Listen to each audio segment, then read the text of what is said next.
Hello and welcome to jasonnewland.com. My name is Jason Newland. Jason Groovy Newland. And this is Let Me Bore You to Sleep. Please only listen when you can safely close your eyes. Today is Tuesday the 4th of March 2025. Vinny is trying to decide whether or not to eat his dinner. I think he's going to. No. I enticed him by giving him some little bits of sausage, and he prefers the sausage than the food, which, makes sense. But he's been a little bit fussy as late. Yeah, bit annoying, bit annoying. Because, he's got to eat. I don't think he even went to the toilet this morning or last night. But it doesn't stop him eating sausages. So I don't think there's anything wrong with his tummy if he still eats sausages. How many more times do you think I can say the word sausages during this recording? So.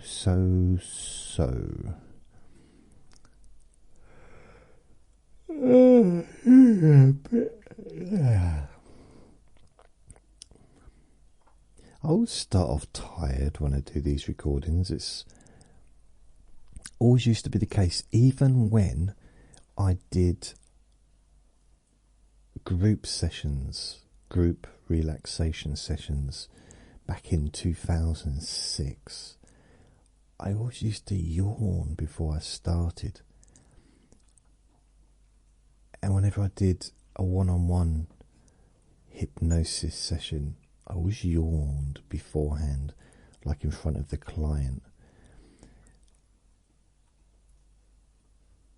And then I started counselling, and I had to kind of hold the yawns in, because it doesn't always look very good. It's not a great response when someone's telling you about all their problems and you start yawning.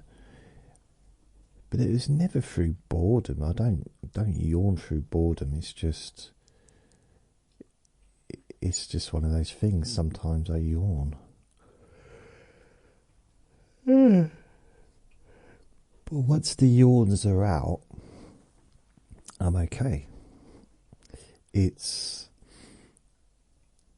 suppose it's a bit like Vinny when he does a poo. Suddenly he has lots of energy and he jumps around and plays, and I'm a bit like that.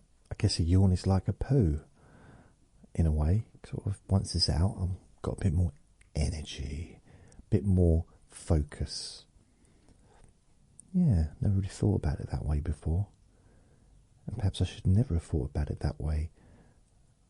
And perhaps even more so, I shouldn't have verbalised it. Oh well, too late. Too late now. Oh, my back. Oh. So, another really nice day. Sunny, blue skies, but very frosty on the grass.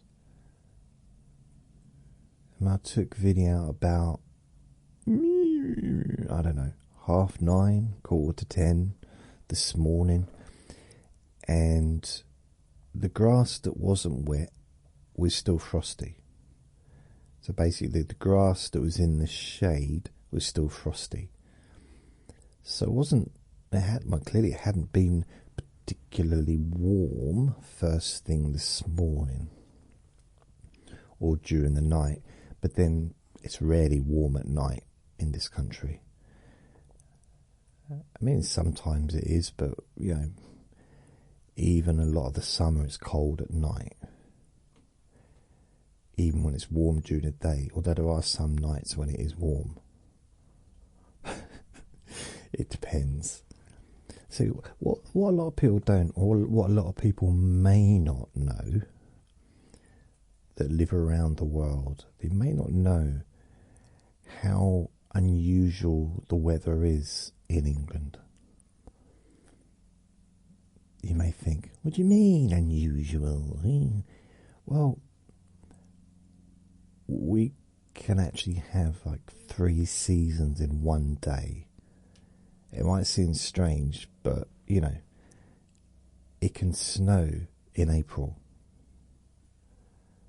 which is spring, like, and you can also, like in 1 month in April, but you said one day. Shush, come on. Just don't give me a hard time. So in April, we could literally have snow, then we could have a heat wave, then we could have like floods, a tremendous amount of rain. It can be really hot and really cold.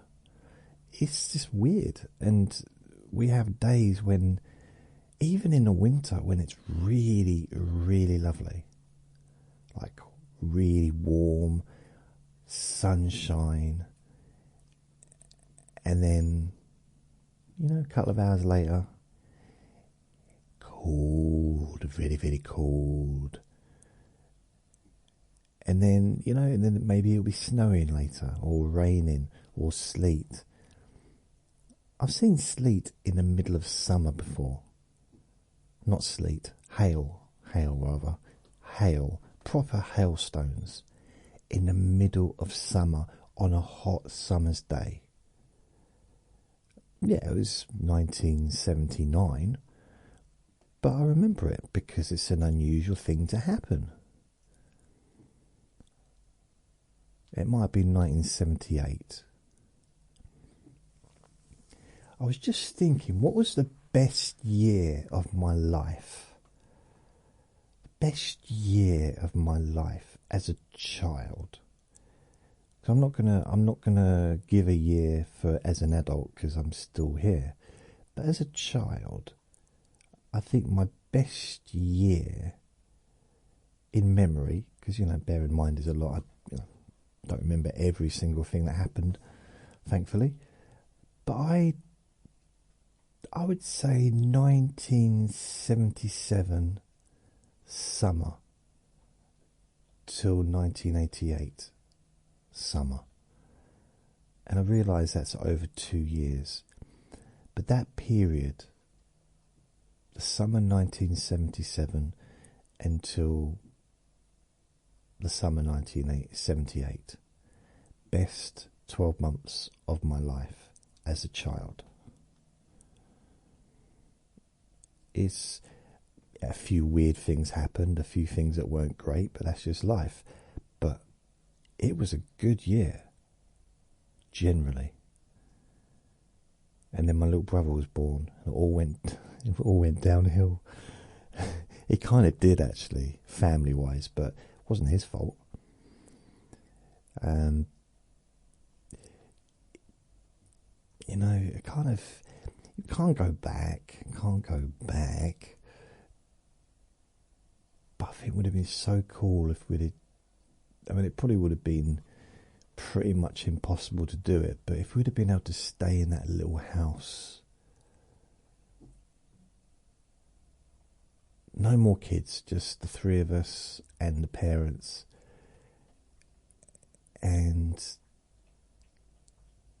but then it wouldn't really have been fair, because I had my own bedroom, which was very, very cool.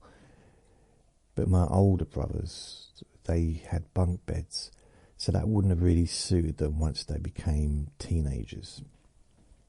I mean, they didn't get on anyway. So, but as long as I had my room, that wouldn't have really bothered me too much, because it's all about me.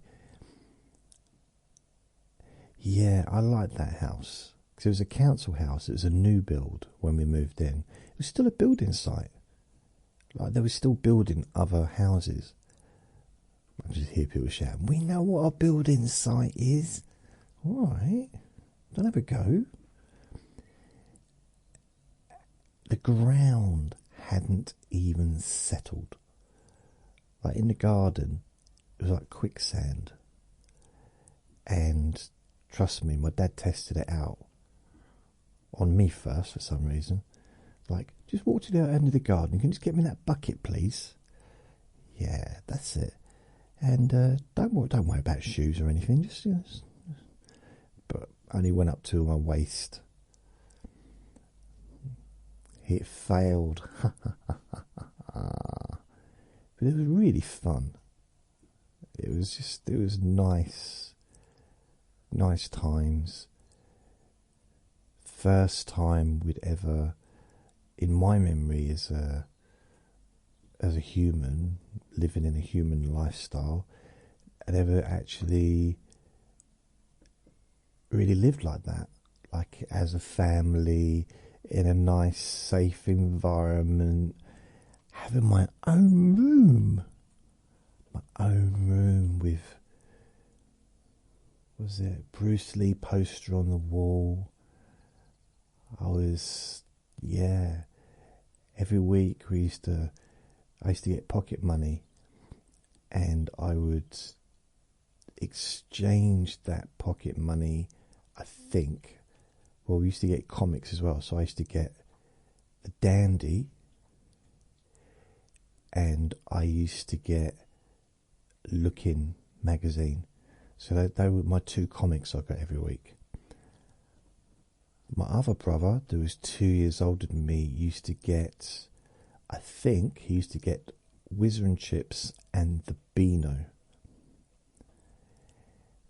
And my oldest brother, I think he got a war magazine, or a war comic, which they were still quite popular back then, and a football one as well, because he was a big football fan. That's the one thing I didn't take after him with. I took after his love for Elvis Presley. And I still love Elvis Presley, love his songs. I've never heard an Elvis Presley song that I didn't like, to be honest with you. Just, it's his voice. Big fan. I've never been a bigger fan as my brother. I mean, he was fanatical about him. And I guess growing up during that period of my life, from the ages of 7 to 15, I suppose, listening to Elvis songs being played continuously by my oldest brother, it was kind of a subliminal thing, I suppose. And back in them days, I remember, the Elvis Presley films used to be on the television quite a lot, especially in the late 70s.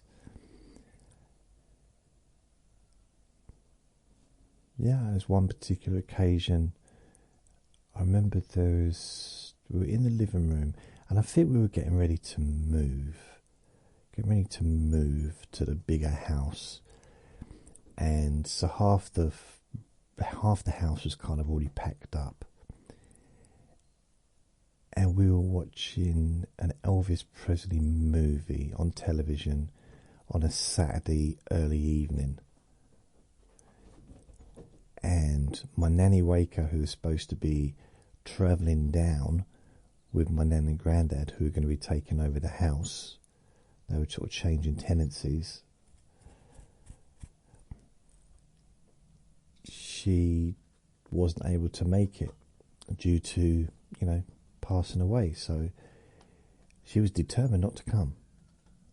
But genuinely, she was not going to come, and she didn't. She said, "I'm not moving," and she stuck to her word. It was, she really didn't want to leave London. So my nan and granddad came anyway, and I just remember that because it was weird.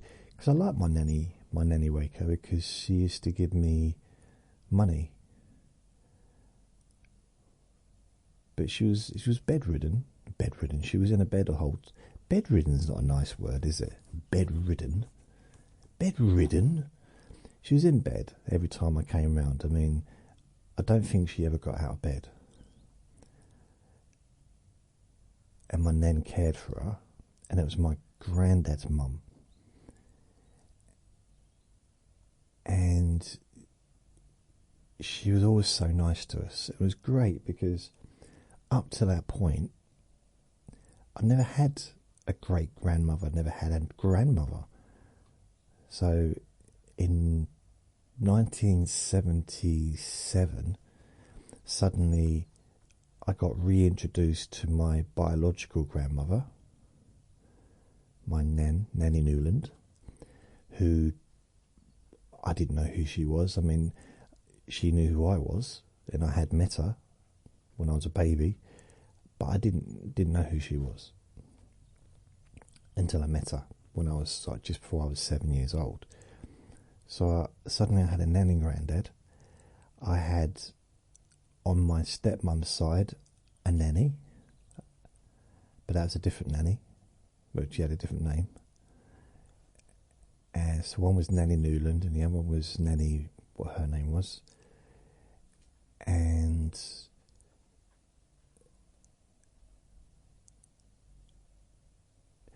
I had, a great, well, Nanny Waker was my great nanny, great grandma? So my granddad's mother. Is that great grandmother, isn't it? But she was lovely. So happy to see us. And I used to look forward to seeing her. I didn't see her much, even when we visited, because we... Really? What are you doing? Because when we first moved there, with my dad and his new wife, we were visiting London quite a lot. You know, it was... well, they were down visiting us, so it was a lot of... I had a lot of contact with my nan and granddad. And my granddad didn't hardly say a word to me anyway, but my Nanny Newland was always super friendly, like always, from then right the way up to the last time I saw her. Always happy to see me. The only person I've ever met in my life that's been happy to see me, like every time, unless she wasn't and I just didn't read it very well, but she always seemed happy to see me, and she would drop whatever she was doing to make time for me. Now, I wouldn't even do that, you know, which says something probably about me, but if I'm watching something on telly and the phone rings and I don't want to answer it, then I won't answer it. I'll call them back, but, you know, if it's a game show and it's on live TV and like Deal or No Deal, for example, and I've watched like 50 minutes of it, and now they're getting to the last box. Like, okay, what am I just now going to ignore and waste the last 50 minutes of my life for a conversation that I can have in 10 minutes' time? Now he's eating his bone. Still hasn't had his dinner. I don't know what to do. I keep chucking food away. Not keep chucking food away, it's a bit exaggeration, but yeah. It's weird because that's the food over there. It's been in a bowl for a few days. It's, yeah, I think it's going mouldy. I think I need to chuck it out. Not the food that I'm trying to get him to eat. There's a different bowl that's on top of the desk. That's, I'm not sure. Yeah, it's definitely got a fishy smell about it. Anyway, let's not focus on that, or the fact that this metal thing needs to get out of my desk. Keep banging into it. Have I had any comments on my thing? No. Jason Newland's boring group. Nothing. YouTube. Any comments? Nothing. I've now got 1,498 subscribers on my thing. I did have 1,999, I thought, but clearly not. 198. 198. Oh no, 197. It's now 198. Right, fair enough. I did a video yesterday, and it was counting down to sleep. And it was number 527, Deep Sleep Whisper Hypnosis. And it hasn't even had many views. Normally the deep sleep ones get quite big views quite quickly compared to the other videos, but this one, yeah. Oh well. I'm not making a video with this recording though. This is just me on the camera, on a microphone, because this suits me better. I don't like being on camera anymore. Just don't. I like to be able to just, I could be more myself like this, just how it is. So there. What can you know, it's just how it is. I don't know why I'm thinking about 1977 for. I wonder why. I suppose I was thinking about it the other day, like, what would be the best year of my life? And then I thought, okay, that's a hard one. It's a lot of years. Best year of my childhood. And I would say, yeah, that period, living in that house. So moving out of wherever we moved out of, because initially, is he being annoying? That's really noisy.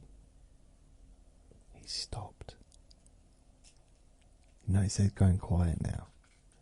Now he's going back again. When we moved from Southend Children's Home, me and my two brothers, we moved into this house, which was a council house. I think it was a council house that my new stepmum, my first stepmum, her mum lived there. And I think that they were both living there as well. So we moved in to there. Now, I generally have no memory of where we slept.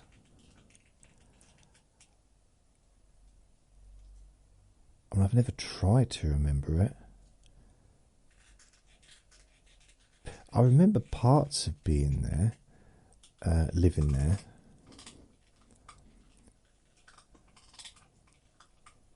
So he does that. You know, when I try and do a deep sleep whisper or hypnosis, he does that. So I have to kick him into the bedroom. Not kick him, but move him into the bedroom. He doesn't like that. And at least with these recordings, he can pretty much do what he wants, be himself. I can be myself. And if I'm honest, which I don't like to be, of course, if I was to pretend to be honest, I would probably say that maybe, and I've said this before, and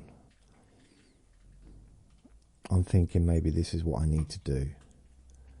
Just focus on the let me bore you to sleeps. Do one every day when I can. And instead of trying to please everyone, perhaps this would be a better use of my time. And with the hope that maybe even people listening with chronic pain or with anxiety or stress issues or other things can benefit from listening to my boring voice rabbiting on about nothing for an hour or so every day. God, that's annoying me now. up! Stop it!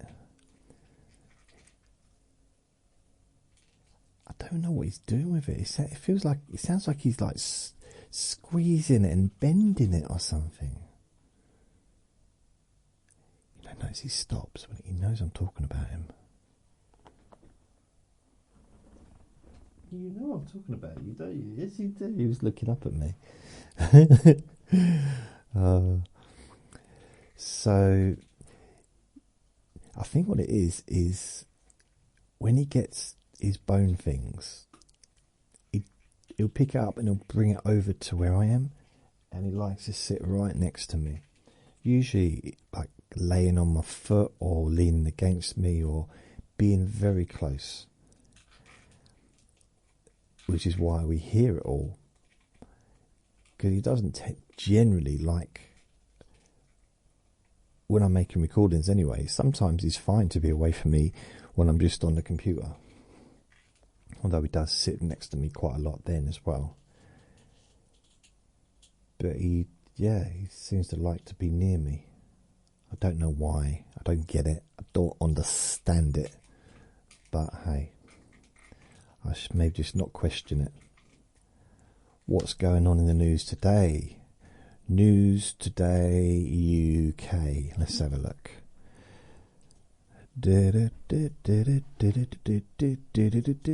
Is there any nice stories? Okay, should we Google nice stories?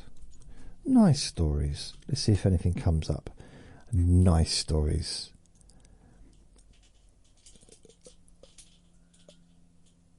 Nope, that is nice news stories. Sign up for night. Oh, this is called nice news. I like that. That's a nice title. So let's have a look what this is. News, but only the good stuff. Okay. So let's have a look.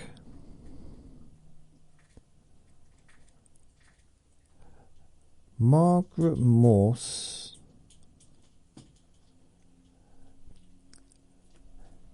So this is nicenews.com.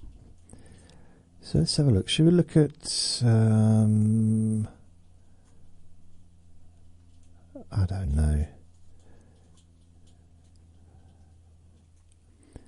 The US metropolis was built atop an abandoned city that you can still tour today. Did you know that? I didn't know that. Did you know that, Vinny? Doesn't care. A trip to Seattle, Washington might take you past several interesting above-ground attractions like the Space Needle Pike Place Market and Seattle Great Wheel. But what if we told you there was a place to visit that actually takes you under the city and sidewalks? An abandoned city just minutes from Seattle's waterfront district, beneath the tree-lined streets and cobblestone walkways of the historic Pioneer Square, is a subterranean web of sidewalks, alleyways, abandoned storefronts, and other relics from Seattle's 19th century past.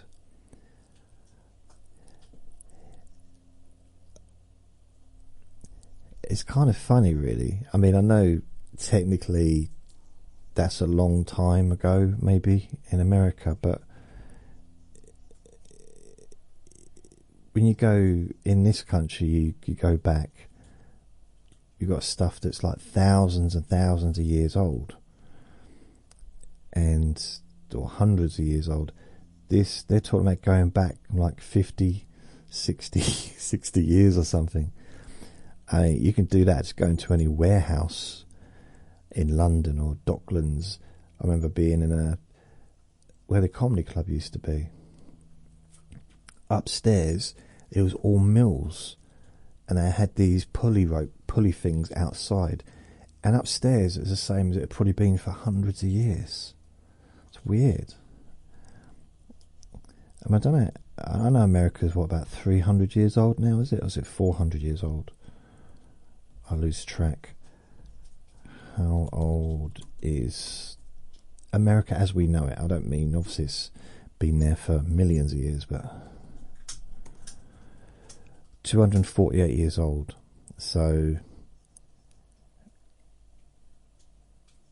yeah, you can go into bookstores and get books older than that.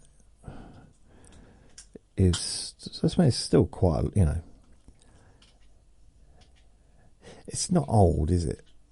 Not for a country. It's still a young country. Founded in 1776. Buffy the Vampire Slayer. I don't know why that came into my head. How old is the American map? Has the American map changed recently? 5,000-year-old map of America discovered in Egypt. Let's have a look. Egypt. The archaeologist. Oh, go away. You go on these pages. Do you consent? Consent to what? I say yes. 5,000-year-old map of America discovered in Egypt. A mystery waiting to be solved. April 22nd, 2024. For centuries, historians and archaeologists have pieced together the story of human civilization. But every now and then, a discovery emerges that challenges everything we think we know. Recently, rumours have surfaced about an ancient map, allegedly over 5,000 years old, discovered in Egypt, that appears to depict the American continents. If true, this find could rewrite history as we can know it. If proven authentic, the 5,000-year-old map of America would force historians to reconsider many established theories about early exploration and navigation. It could suggest that the ancient civilizations had more advanced knowledge of geography than previously believed. Also, it proves that the land was not discovered by who we're told it was discovered by. I mean, technically, it's discovered multiple times, wasn't it? Just like England. I'm sure quite a few different countries came over this land by accident in their boats and thought, oh, we've discovered a new land. Because I imagine in those days, go back a few thousand years, boat travel was the same as space travel. They were spaceships, weren't they, really? They were travelling through space, which the ocean was. What do you mean travelling through space? Well, they were exploring. They were basically like Star Trek, the first Star Trek series. They didn't know where they were going. They didn't know what they were going to find. They might have had telescopes and, handheld telescopes and things like that. But they weren't powerful enough to see other countries, I'm guessing. Everything's a guess, really. So coming here, I don't know the history of how many of them got here by accident, and we had Romans, we had the Vikings, we had the Normans. What else did we have? We had a lot of people come in and trying to take control of the country. In fact, the Romans were here for hundreds of years.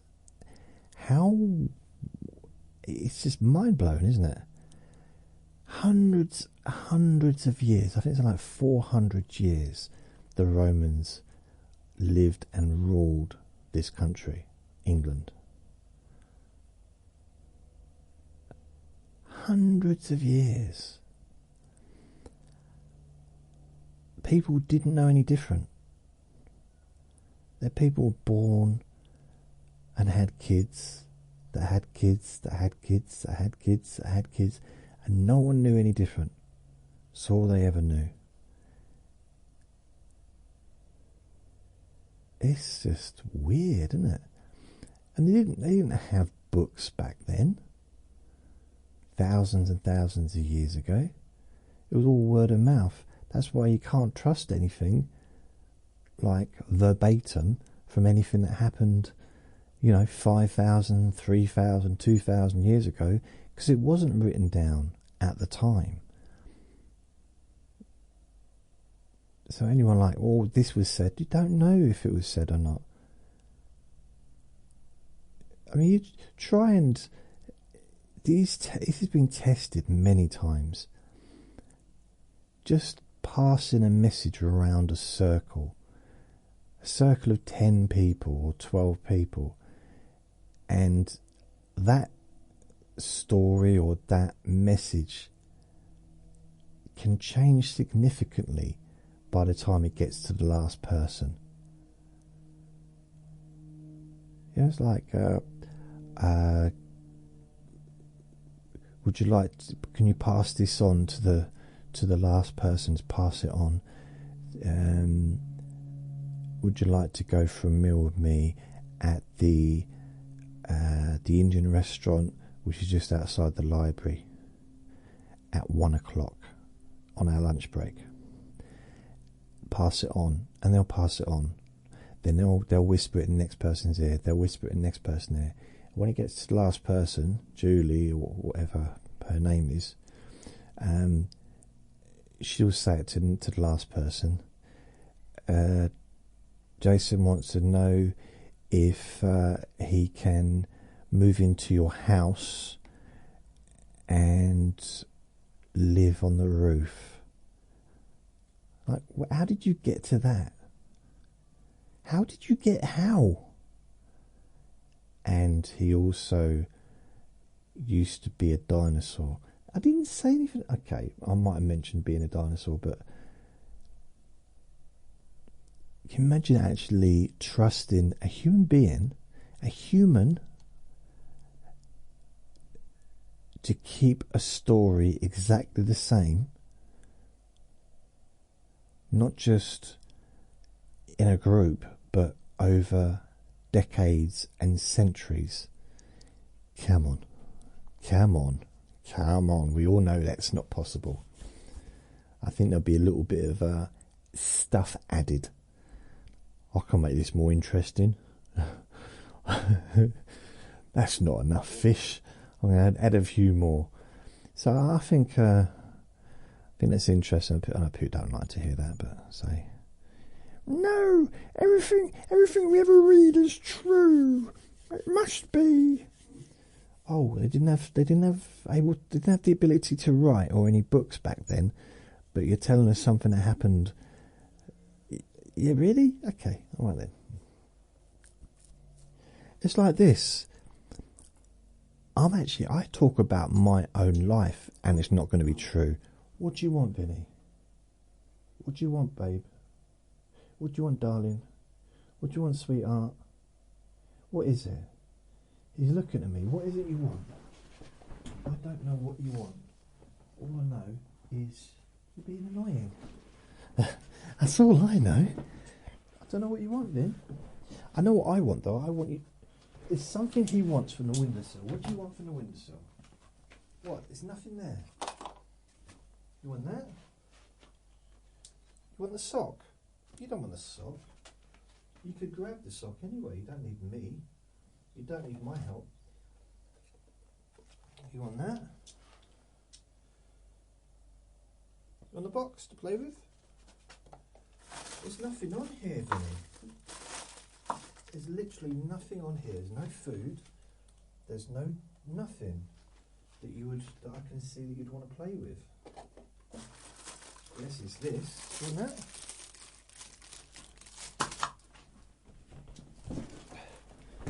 I don't know. Maybe that's what he wants. See, I talk about my own life, and it's still not going to be correct. What do you want, Vinny? What do you want? Stop it. I really don't know. He started begging me like, but I don't know what it is he wants. I don't know. So he's looking at the window and he's like he wants to get to the window. You want me to put you on the windowsill, but there's no room on the windowsill because unlike the windowsill in the bedroom, you've got a chair to get up there, haven't you? But if I let him out there, he will start barking.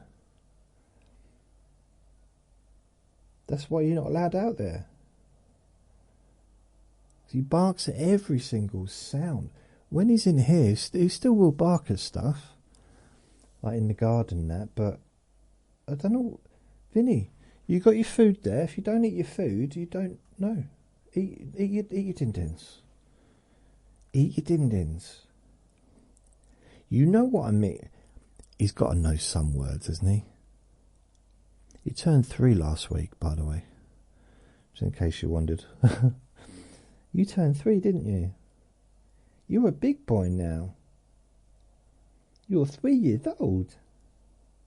Or, in dog's years, 3. He's still 3. There are no dog years. Oh, he's 21. No, he's not 21, he's 3.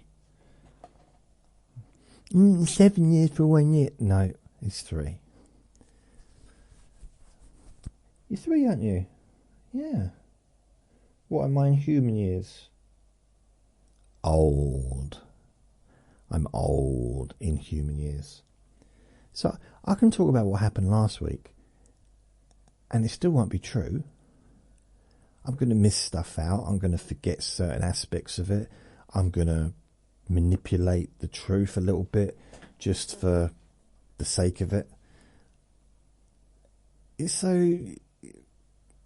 and that's my life. This is something, you know, imagine someone else that's not invested in the story, that wasn't there when it happened, wasn't even alive when it happened.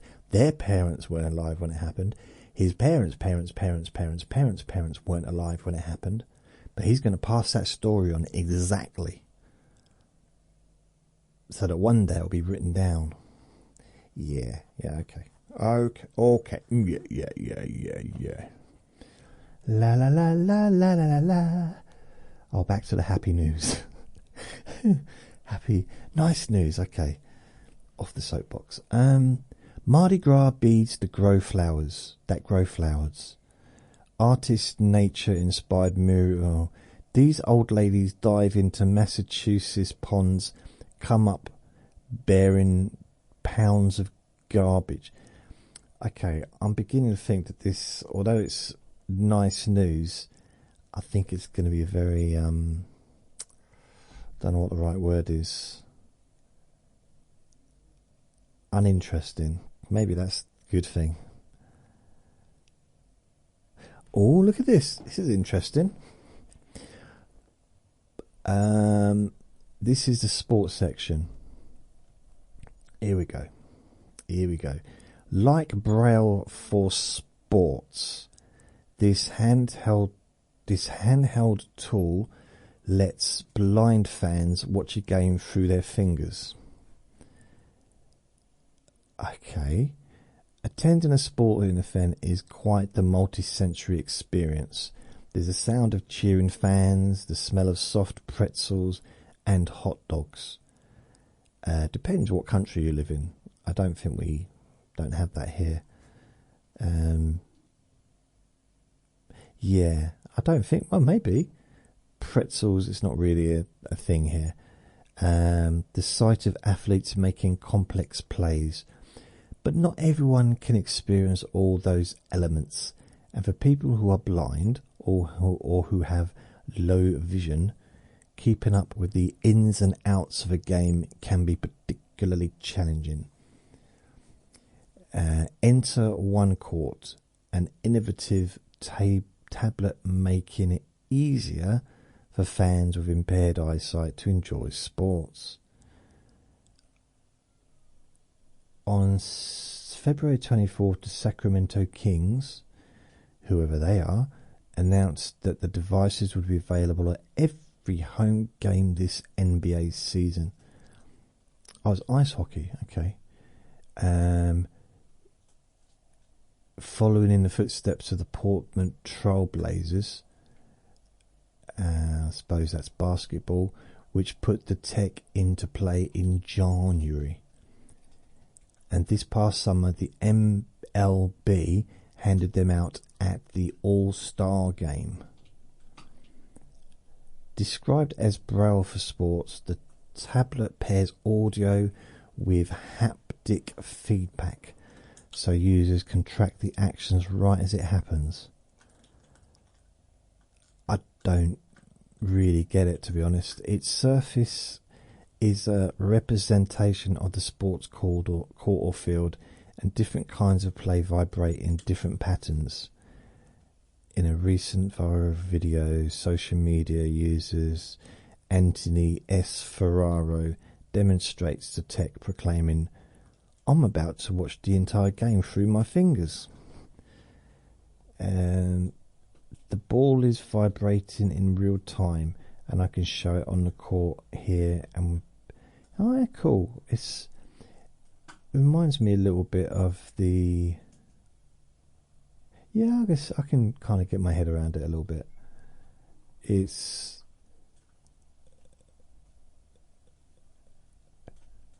Wow. Yeah, I mean, I don't. I mean, I don't know. I mean, I don't know. I don't know if I'd want to go to a sporting event if I couldn't see what was going on. But then I have listened to boxing on the radio. Not recently, and as rarely as possible, because I don't like it. But there have been times when I've had no other option if I wanted to. At least, you know, if it was an important fight, and I wasn't able to watch it on TV, or there was no one screening it or showing it, or I wasn't, whatever, for whatever reason, I would listen on the radio. And yeah, it can still be exciting, but it's not. It was not my choice. It's not how I would choose to do it. I know someone that had this conversation. I said, well, why don't you, he was talking about I was talking about a big fight coming up, and I said, why don't you watch it on the TV? He said, no, I like listening to the radio. I like listening to it on the radio. Okay, fair enough, but there's no point in it, really. I mean, if you've got no other option, but not regularly, to me, it's like boxing is a visual thing. But then I suppose it would be different if I wasn't visual, if I didn't have eyesight. But he has eyesight, and in fact his eyesight's better than mine. And it wasn't an argument, but it was a discussion, and I was like, well, I couldn't really see his point of view, and why he would want to listen to it on the radio. Choose to listen to it on the radio. Because you can't know what's happening, really. You're so dependent upon the presenters, the commentators, and the commentators go off script. They start talking about rubbish that's not even relevant. I mean, the amount of times that I've watched fights on TV, and the commentators are just babbling on and on and on about absolute rubbish during the break, while the 1 minute break. And the boxers, like, the whole thing is finished. Like, they've called the fight off because one of the boxers couldn't get up for the next round, and the commentators haven't even noticed it. So they're all running around in this, celebrating his win and everything, and the commentators are still talking about ice cream and Easter eggs or something. It's like, come on. Don't stop paying attention. Just because it's the break. A lot happens in the break time. Anyway, but Do you ever have these, like, it wasn't an argument, it was a discussion, but I wanted to be right. And I got to be right. And it was, I don't know, it wasn't the worst feeling in the world, because we were actually discussing this particular fight that was going on at the weekend. And I said, well, why don't you watch it on TV? Watch it. No. Or listen to it on the radio. Okay, fair enough. I don't see the point, but if that's what you choose to do. Because you don't know what's happened. Really. Never once has it been the same. If I get to watch... So if I do have to listen to a radio... It's not often, but when it happens... I'll watch it on YouTube as soon as possible afterwards. It's never the same. I mean, the same stuff happens, but it's not the same. To me, personally. It's different on a radio. If anything, it could be a little bit more exciting, I suppose. So maybe that's a good thing. Maybe a mixture of the radio commentary and the actual TV image be a nice mix. Because I think the radio commentators are a little bit more attentive to what's going on.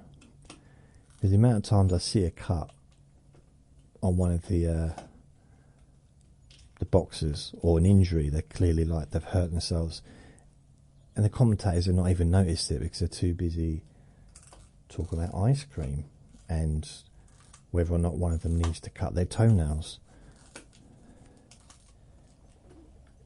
Make a bit more noise, please, Finn. Thanks. Cheers.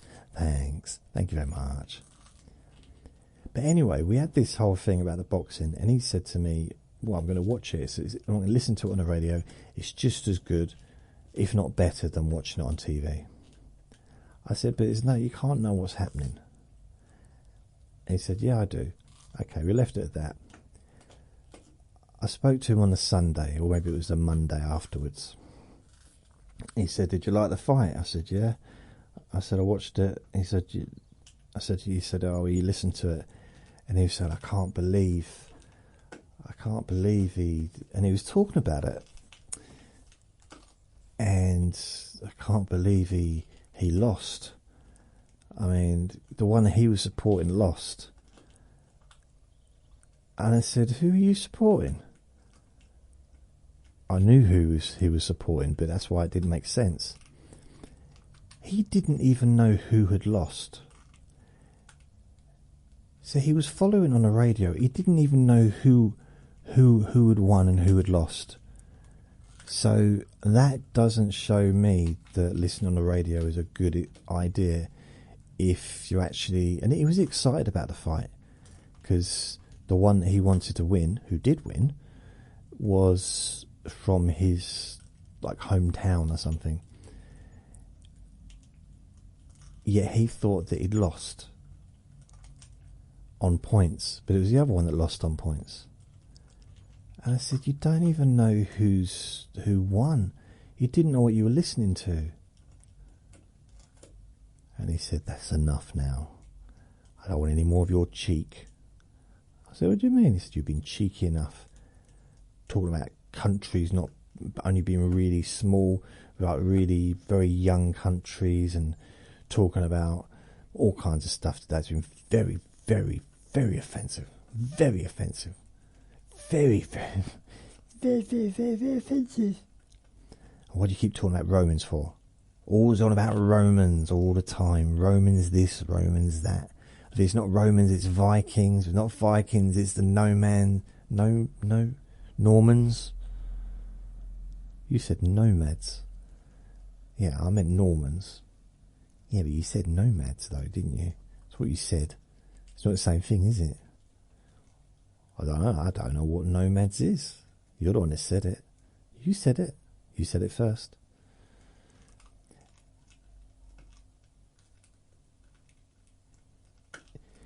So it looks like quite a good thing for people. I don't think I would necessarily... I know the energy can be good, I think.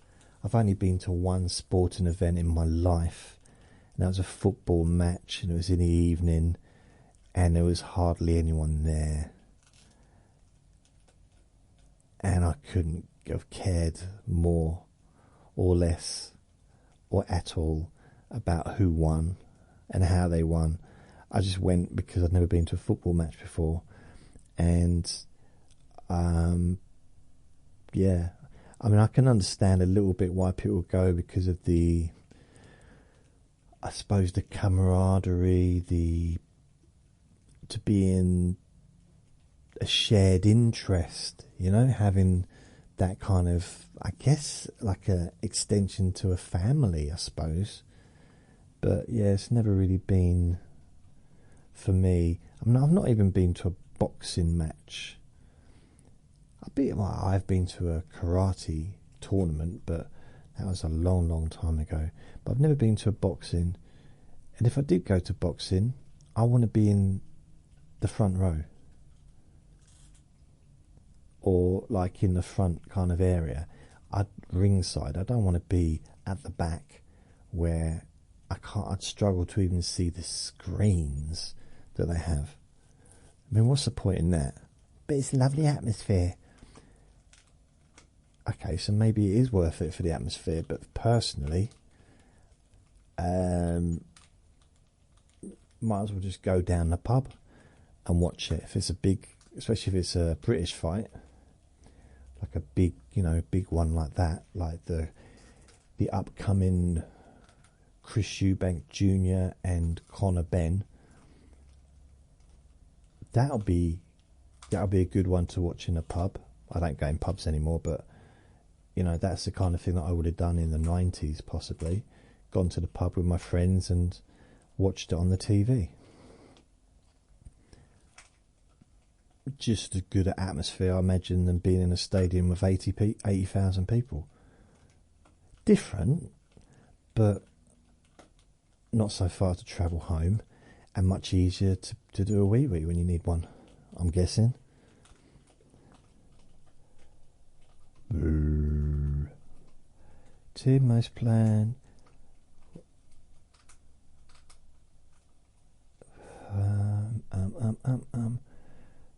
Volleyball star free. I'm trying to find something. Boxing. After boxer Cindy Ngamba's victory, the Olympic refugee team will win its first ever medal. There's an Olympic refugee team. I didn't know that. How cool is that? Unless they've just not put it correct. The Olympics refugee team.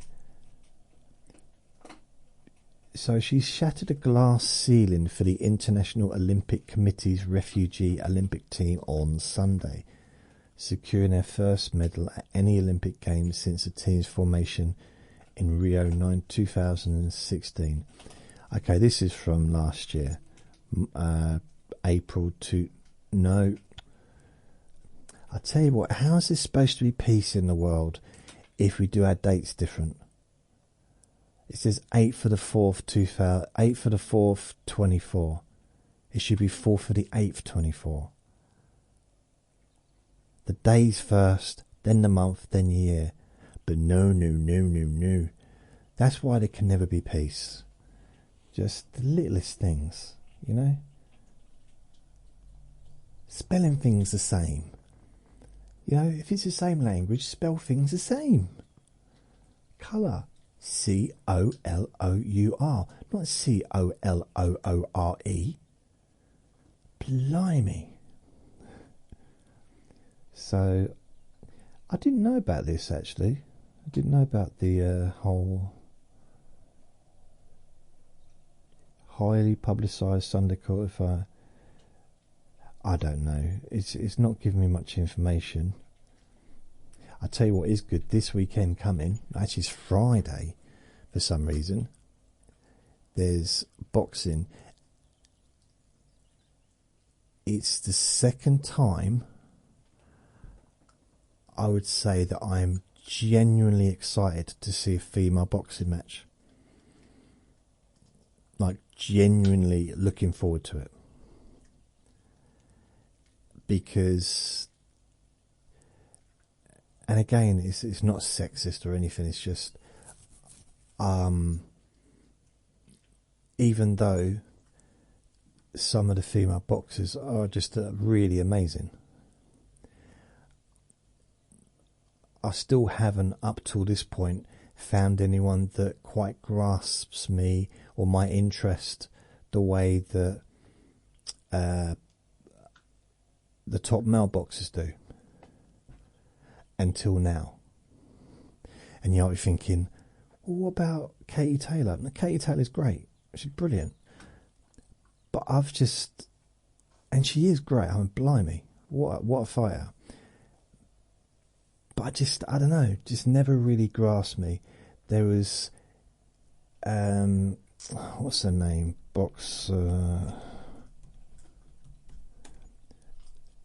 There's a couple that I like. Chantel Cameron. I like Chantel Cameron, but again, I wouldn't necessarily get super excited about watching her. I've never been particularly excited about watching Katie Taylor, even though she is great and I've watched a lot of her fights. But I don't necessarily, I don't know, it's hard to say, but just not like, ooh. But there's a lot of female fighters, boxers that I do like. I mean, Katie Taylor is, I mean, she is phenomenal, what she's done. It's because of her that this next person was able to really come through. Another person I really, really like, I mean, people like Amanda Serrano, Chantel Cameron,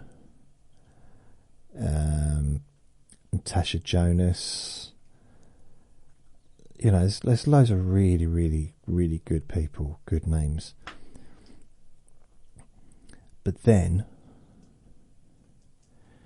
you've got Serrano. What's her name?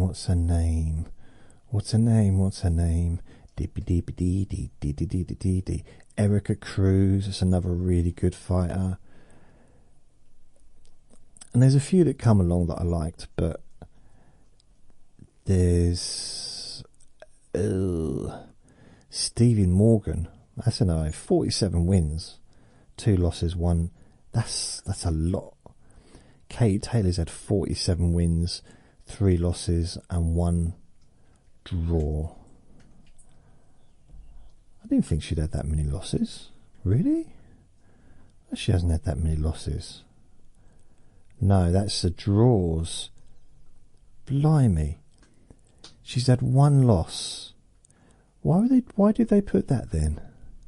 They put it in the wrong. Katie Taylor. Oh no, that's the record of her. Sorry. No, I'll just forget what I said about Stevie Morgan having 47 wins. This is Amanda Serrano Berdrack.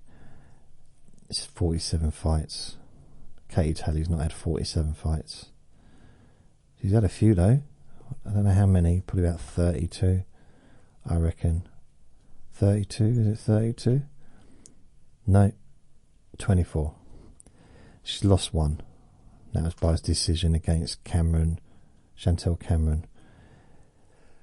I can't even remember the name of the one. There's one that's like, there's 2 other ones, really famous.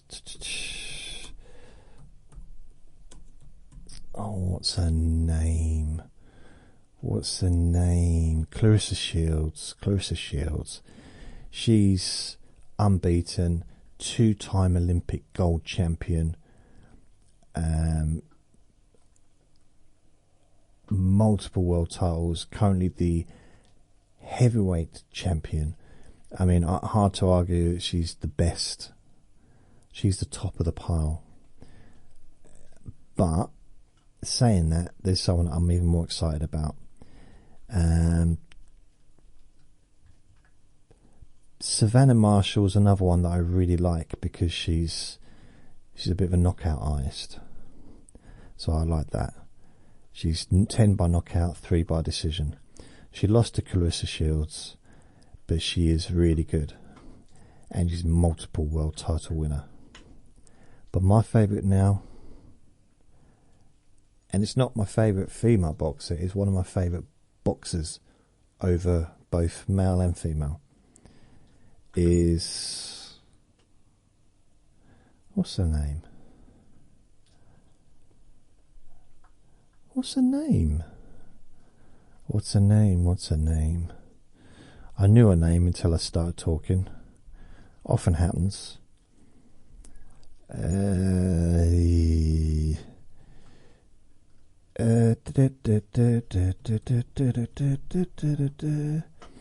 Right. Natasha Jonas is fighting Lauren Price on Friday. Lauren Price was the gold. She won the gold at the last Olympics.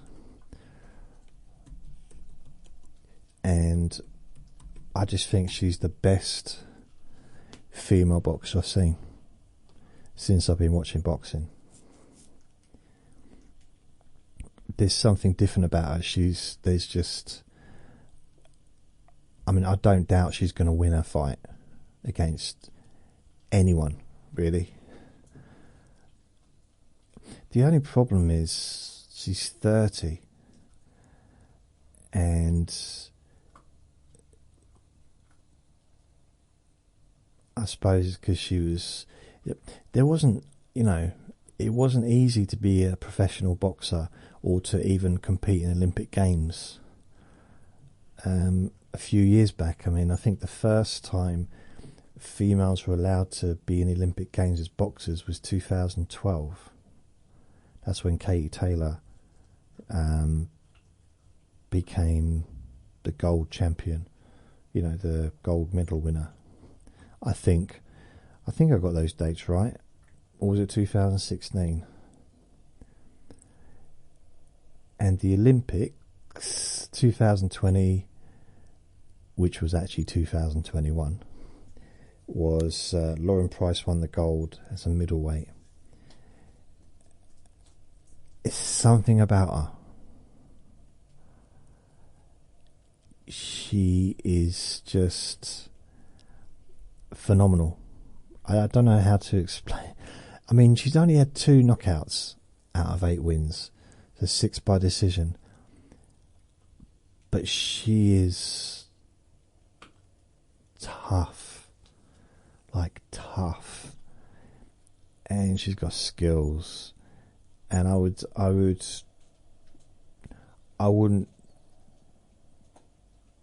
I don't know how to.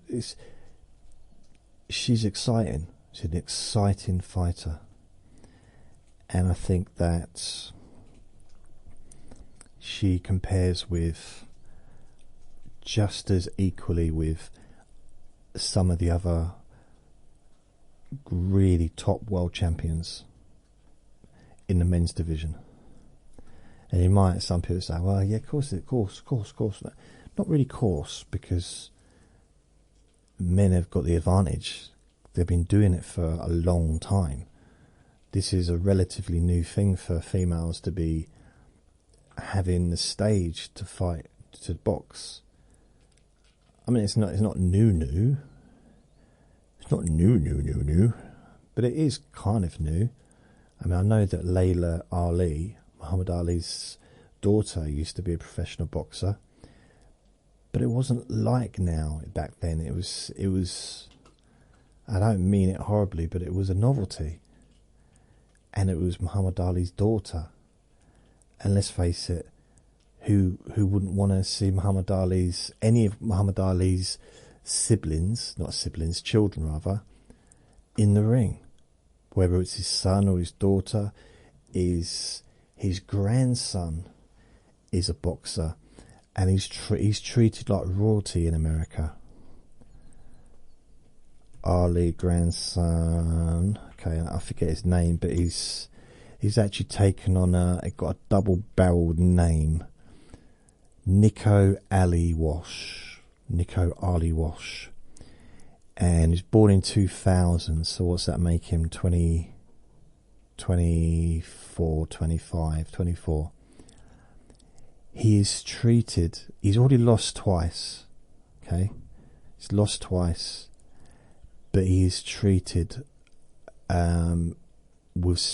honestly with complete reverence because of who he's related to, which I think is quite nice actually. But he's not his granddad. It's simple as that. And I just imagine there's the amount of pressure that must have been put on him. Well, so I know because I've watched all his fights.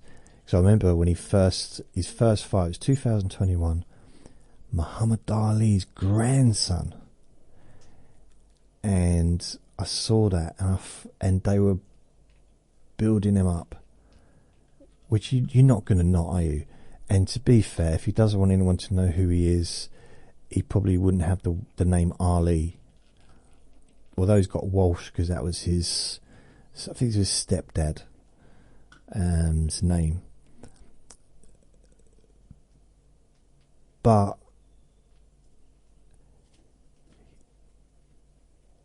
I don't know. But he's Muhammad Ali's grandson. He's lost twice. He's like nearly 50-50 knockout decision. So 5 knockouts, 6 decision, and 2 losses by decision and 1 no contest, which was originally a split decision draw, overturned due to Rosenberger testing positive for illegal substances. Okay. And it's just difficult for someone like, I mean, let's say it's really at this stage, there's no one, even now, there's no more famous name in the world of boxing than Muhammad Ali. Even now. It's like decades and decades and decades of other world champions, heavyweight champions. And Muhammad Ali is still remembered and revered, twice I said that word, above everyone else. Anything that Mike Tyson did, anything that Lennox Lewis did, Larry Holmes is one of the greatest heavyweights of all time. And he just shrink into almost obscurity next to Muhammad Ali and his legacy. I mean, the 2 most famous heavyweights of really, probably you could argue if you went around to the people who are alive today, Mike Tyson and Muhammad Ali. But then a lot of the younger people wouldn't have even known who Mike Tyson was until recently, when he had that entertainment thing with one of the, what's the name, brothers. So Paul, is it Paul, or one of them was called Paul, aren't they? Or they're both called Paul. It's just got to be difficult to come from that, you know, to come with that name. Because you imagine, actually similar things happening now with Prince Nassim's sons have turned into boxers. So they're getting a lot of preferential treatment in Dubai, or in sort of some of the places, and they're much larger audience when they first started than most people would get. The same thing happened with Ricky Hatton's son, and it's a great opportunity, but most boxers start out in little halls, and they build their craft, they learn their craft, and they build on these small shows without really much pressure. Like, they haven't got the world watching them, that's what I mean. And they can almost go unnoticed as far as their name. But if you're on a main event, a heavyweight champion of the world event, and you're on the undercard of that, millions of people watching,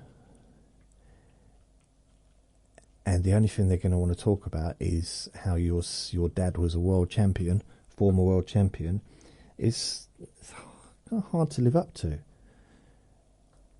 It'd be like me, you know, just deciding to do a course in electronics.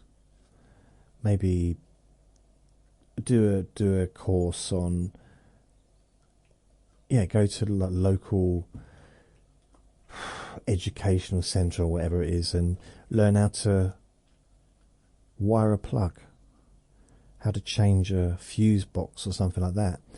And I'm introduced as the son of an electrician who sort of spent 40 years working as an electrician. I can't compete with that, can I? You know? I mean, I don't know how famous he is, but it's like there's that expectation that I should know a bit more about electrics than I do. And I know now about it. Now, zilch. Bleh. That's how much I know. I know bleh about plugs and yeah.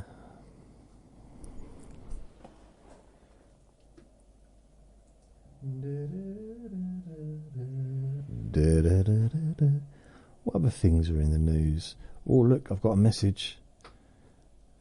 What is this? Woke up this morning to 96 registrants to my Goal Whisperers event with Laurie Hammond. Oh, well done, Laura. Lara. 96. 110. Blimey. What is this? Use this 3-minute subconscious synchronization exercise to trigger instant flow states. End procrastination and get more done tomorrow than you did last week. Validated after working with over 13,000 clients. That's Dan Kendall, hypnotist. Oh.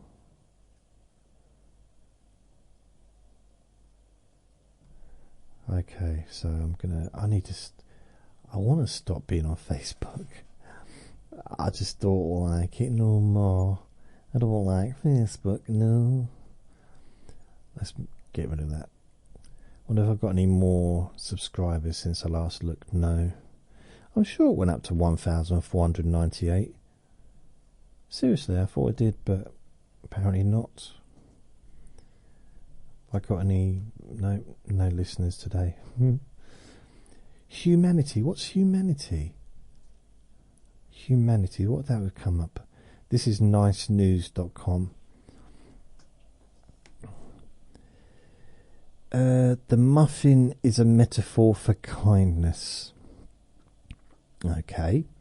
National movement rallies volunteers to bake muffins for homeless people.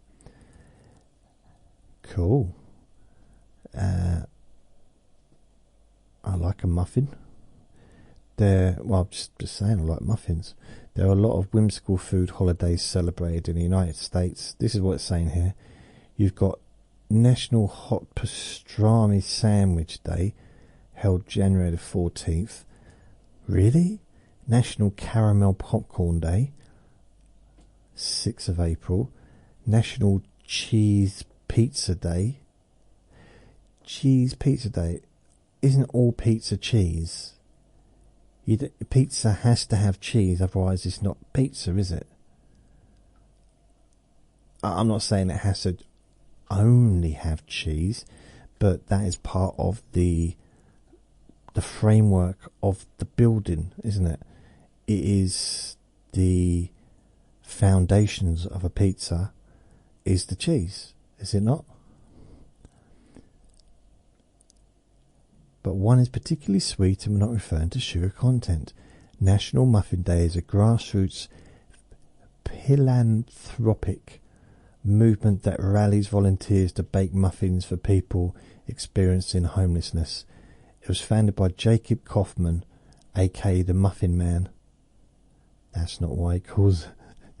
Do you think maybe people call him the Muffin Man and he thought, I need to start making some muffins just so people will be distracted? And I think that's the reason. Julia Levi,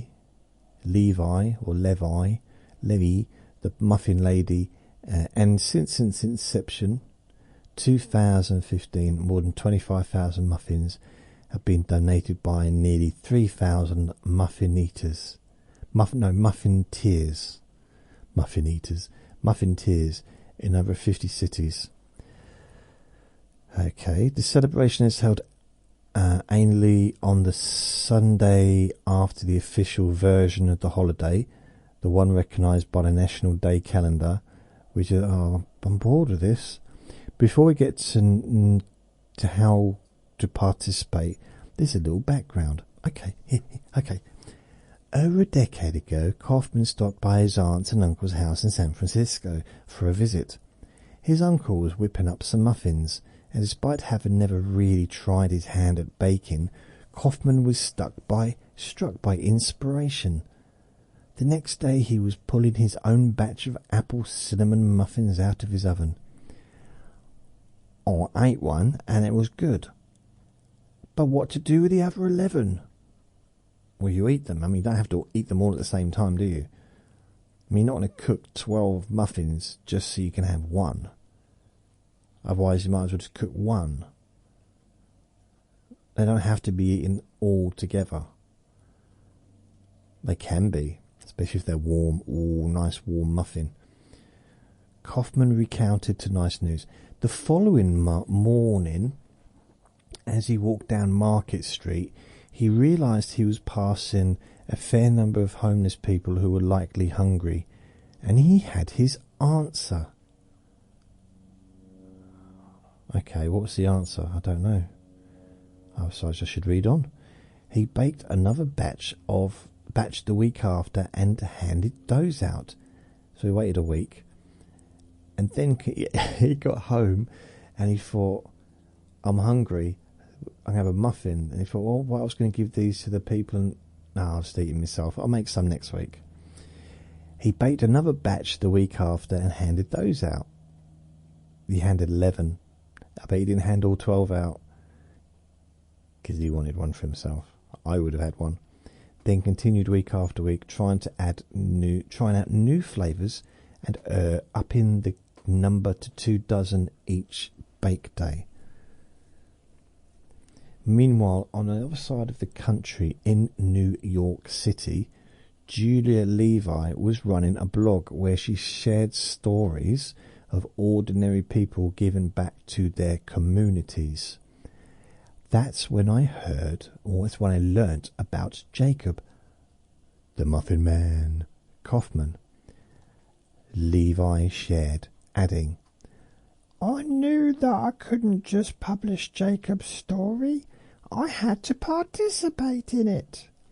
So I called him back and asked if we could create one day where we invited our friends, family and strangers to bake together.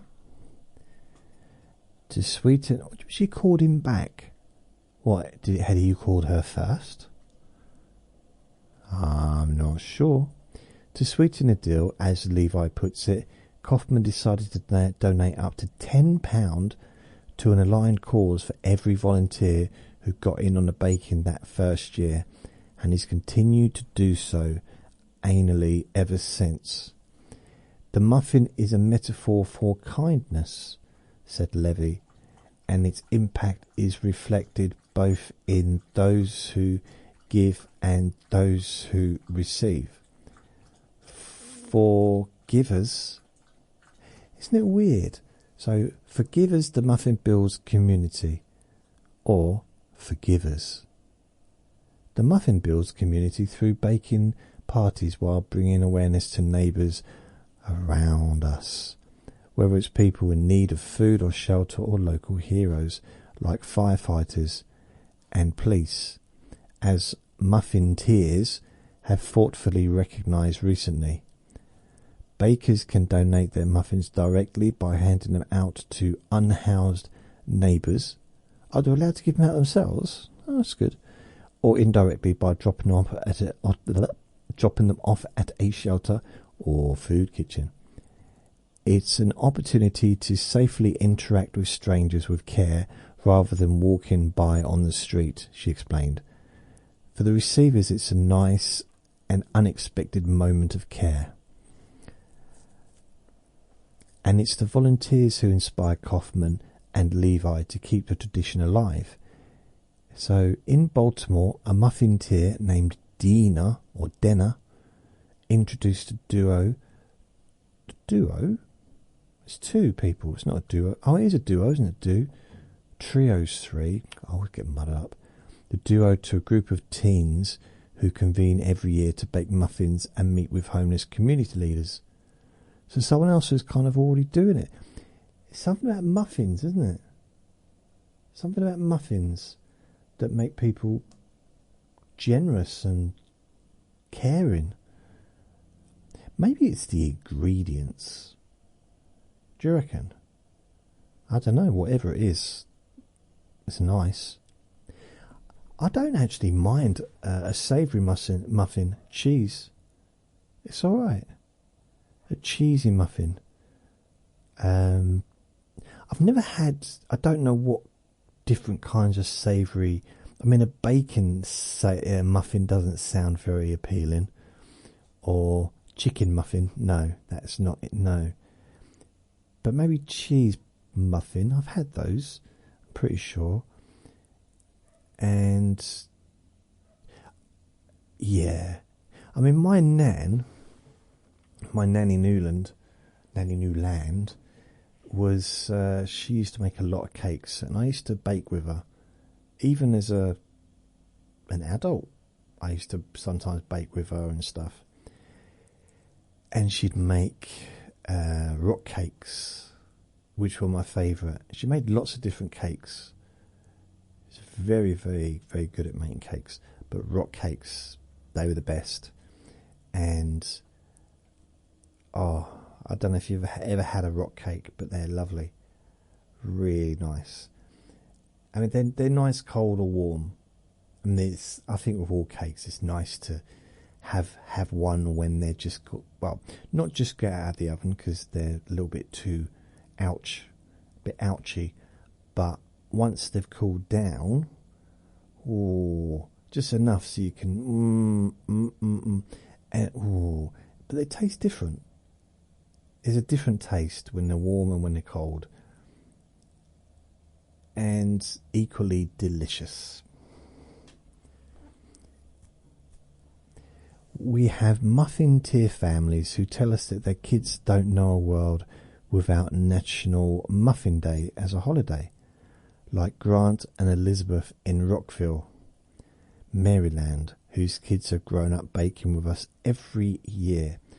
Kaufman shared, Sarah in Granger, Indiana, has made Muffin Day a way to talk about important issues like homelessness with her children and instill empathy. So yeah, perhaps I shouldn't have done a silly voice for that one. This year, for every Muffinteer who bakes and shares a public photo of their handiwork on social media with the hashtag #GiveMuffins, up to £10 will be donated to the California Community Foundation or beloved Asheville. I don't know what either of those are, but I guess they're charities. Or muffins. Ready to get in for blimey, this is very long. It's even telling you how to make it. A classic muffin recipe. Dry ingredients: 2 cups of flour, half to 2/3 cup of sugar, 1 teaspoonful of baking powder, 1 teaspoon of baking soda, half a teaspoon of salt. Wet ingredients: a third of a cup of butter, melted and chilled to room temperature. A third of a cup. Wow, that's a lot of butter, isn't it? 1 egg, half a cup of milk, 1 teaspoon vanilla. Preheat the oven to 350 degrees. My oven doesn't go to 350 degrees. Mix together the wet and dry ingredients in separate bowls. Okay. Fold the dry into the wet and stir no more than 10 times. Even if the batter is a little lumpy, that's okay. If you make it too smooth, it will bake too dense. I want to make a muffin. Anyone? So what do I need? I need flour, sugar. I don't have any of these ingredients. I do have some salt. Flour, sugar, baking powder, baking soda, salt, butter, egg. I've got milk, 1 teaspoon of vanilla. After the 6th stir, add in berries, chocolate. Nope, don't do chocolate. Chopped up fruit or whatever you want. Once you've done stirring, pour into muffin cups. It should take 12 decent sized muffins, and sprinkle terminado sugar on top. What's terminado sugar? Bake for 15 to 20 minutes until a toothpick comes out dry. What? Where's a toothpick? So you put it in there, and after 15 to 20 minutes, you should be able to pull out a dry toothpick from where? What, it just appears, does it? The muffin turns into a toothpick. Need some clarity. Don't know why I think it has to be so complicated. Look. I like this. This is a story that I do like. Meet Officer Percy. Adorable rescue bunny joins California Police Department to offer emotional support and to reduce stress. It says Police K9. He's got a little thing on him. Oh. Move aside, Turner and Hooch. This is from 2023. It's rabbit season.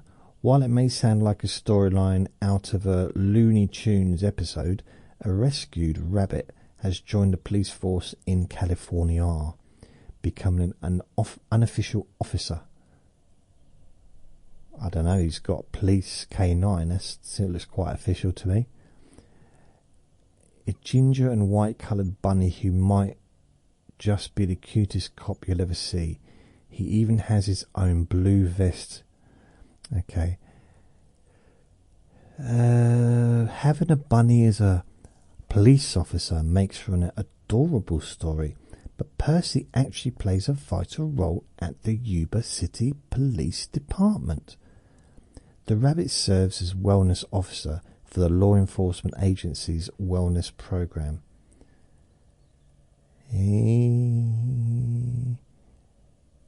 According to a Facebook post from the department, the program promotes the importance of prioritizing mental and physical health, providing tools and resources to reduce stress and create a positive foundation for well-being. The post goes on to explain that Percy is there to offer support to anyone who needs it.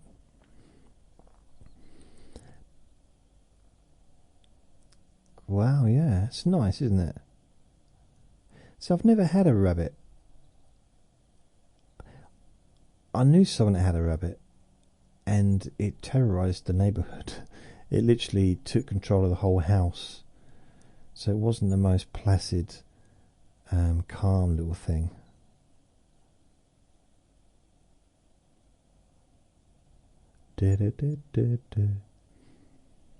wish Vinny would sit on my lap. He doesn't. He doesn't sit on my lap. He sits next to my lap, cuddles up and goes to sleep. He doesn't sit on my lap. Not on my lap. And I just don't know why. What about science? What's in science today? Let's have a little look at this. And see, these are not enzymes. Margaret Nice. This is old. There's nothing new. I want updated stuff. Today's edition. Okay, that's why. Today's edition. It's Mardi Gras. Mardi Gras, also known as Fat Tuesday. What? The occasion is traditionally celebrated the day before Ash Wednesday, a holy day for fasting for Catholics. But the holiday has spread beyond the church to become a wider cultural phenomenon, one often associated with regional treats like New Orleans king cake and Polish pasty, donuts with a delectable sweet filling that are abundant in the Midwest this time of year. Well, you know what? It's actually Shrove Tuesday in this country, Pancake Day, and that is what this is. It's the day before Ash Wednesday. So it's a bit of a pig out, I think. Basically, just eat lots and lots and lots and lots, and then on tomorrow, it's cutting down. What does F? Look at this. Humanity struggling to make decisions might be a sign of FOBO, which means fear of a better option. Yeah, I can understand that. I can understand that. Together with that way. Okay, 23. Oh, look. 23,000-year-old fossil footprints reveal what may be the oldest known hand carts. 23,000 years. A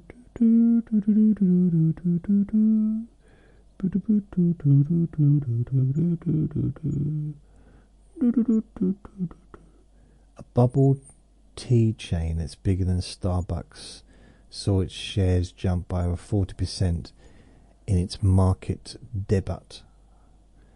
A bubble tea chain. What's a bubble tea chain? I don't know what that is. Do you? Bubble tea chain bigger than Starbucks. Mixed ice cream and tea may be unfamiliar to many of us, but the Chinese firm has more outlets than McDonald's and Starbucks. On Monday, the bubble tea chain shares jumped up by more than 40% in their Hong Kong stock exchange. The company raised $440 million in the financial hub's biggest initial public offering. Mixu's popularity comes as many people in China are grappling with the country's economic challenges, including property and blah blah. The company was founded in 1997 by Zhang Hongqiao, a student at Henan University of Finance and Economics, as a part-time job to help his family's finances. That was a long sentence. Its full name, Mixu Mingcheng, means Honey Snow Ice City, with its stores adorned with its Snow King mascot and playing the firm's official theme tune on a loop. Wow, that's got to be popular. No one's going to want to sit in, are they?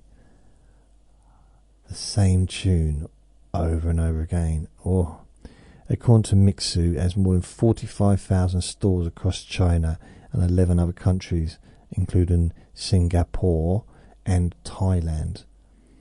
The firm has also said it plans to continue expanding. That compares to over 43,000 locations for McDonald's and Starbucks, 40,576. Wow. While it's often seen as China's biggest bubble tea, ice drinks and ice cream chain, it operates more like a raw material supplier than a traditional brand. Unlike Starbucks, which operates more than half of its stores directly, almost all of Mixu's outlets are run by franchises. I think that's the same with McDonald's as well, I think. Mixu's strong market debut contrasts with small rival Gumming, which saw shares slide on its first day of trading in February. Last year, the shares in the owner of bubble tea chain Chabiadu also fell on their market debut. Oh, cool. So that is... Oh, that was from the BBC. That's it. I think I've talked enough. I've given you a lot of interesting stories from around the world. Probably time to... I don't know, it might mean... Is it time to eat again? It might be. I'm not sure. Let's have a look. When did I get back in from taking them out earlier? Let's have a look.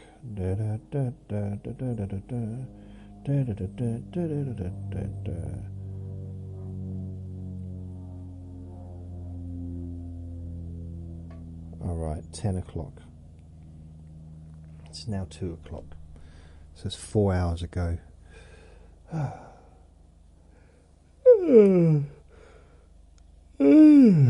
Blimey. Hello, darling. Are you going to eat your dinner? Are you going to eat your dinner?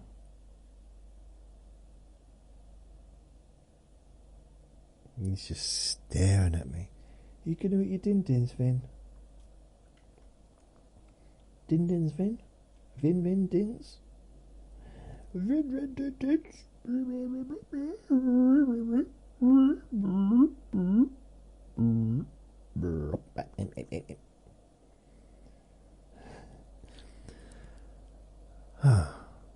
Well, thank you for listening. Remember to be kind to yourself, because you do deserve to be happy. Be gentle with yourself. Lots of love. Bye.